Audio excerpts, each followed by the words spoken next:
I want to work with them and continue to work with them. Doesn't matter whether I'm a Democrat and they're Republican or vice versa. They've been my dear friends, and we get a lot accomplished, and I think the country has fared better with us working together than not.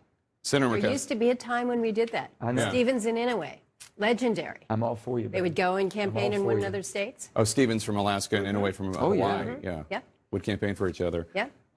It's a weird time, though, for partisan politics, right? And I dare say it's a little weirder for Republicans right now. The RNC, just on Friday, censured Cheney and Kinzinger, two very conservative members of Congress, because they're participating in the investigation into January 6th. And in fact, they accused Kinzinger and Cheney of participating in the, quote, persecution of ordinary citizens engaged in legitimate political discourse. Now, you tweeted yesterday that that description is just plain wrong. We cannot allow a false narrative to be created. It must be uncomfortable to be a non-rigidly partisan person during this period. During this period, yes. But it can be uncomfortable. It can be uncomfortable when you say, I'm not going to align myself neatly with what the party is saying just because the party is saying. You've got to be comfortable enough in who you are and who you represent and why you're here. I mean, I'm not here to be the representative of the Republican Party. I'm here to be the representative for Alaskan people.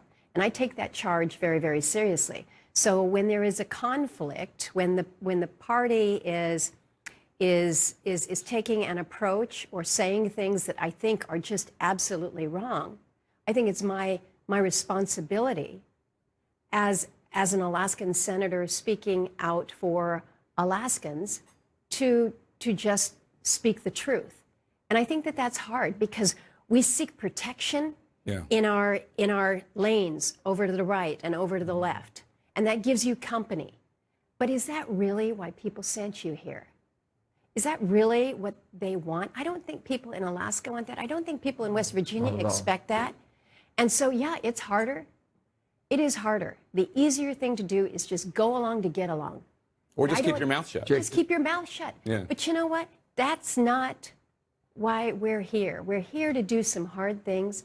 And sometimes the hard things are to say, I want to get something done rather than just follow the messaging from our respective parties. Let's try to get something done. I don't think politics was designed to be comfortable, but it sure as heck wasn't designed to be miserable.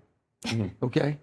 And it's almost turned into a miserable situation because common sense and just civility, collegiality, all the things that you would think that should go with it and you've heard about and the way it used to work, we're working like the Dickens. We have to work harder now to be together, to work on things together, basically buck our leadership maybe at times. We've been very fortunate, you know, our leadership, Schumer, he understands what we're trying to do. He's been absolutely positive. He says, well, if you can get something done, do it. I've gone over and talked to Mitch. Mitch has been supportive of things that we're doing now.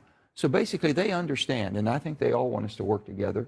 And like I said, it should not be miserable, and I'm not going to be in a miserable situation when I have good friends I can work with. Yeah, but now you're under fire. It's not the same thing, obviously, but you're under fire for not supporting changing the filibuster rules so as to pass the election reform bills. Bernie Sanders has said he supports a primary challenge to you and to Senator Sinema. Schumer has not said that he is endorsing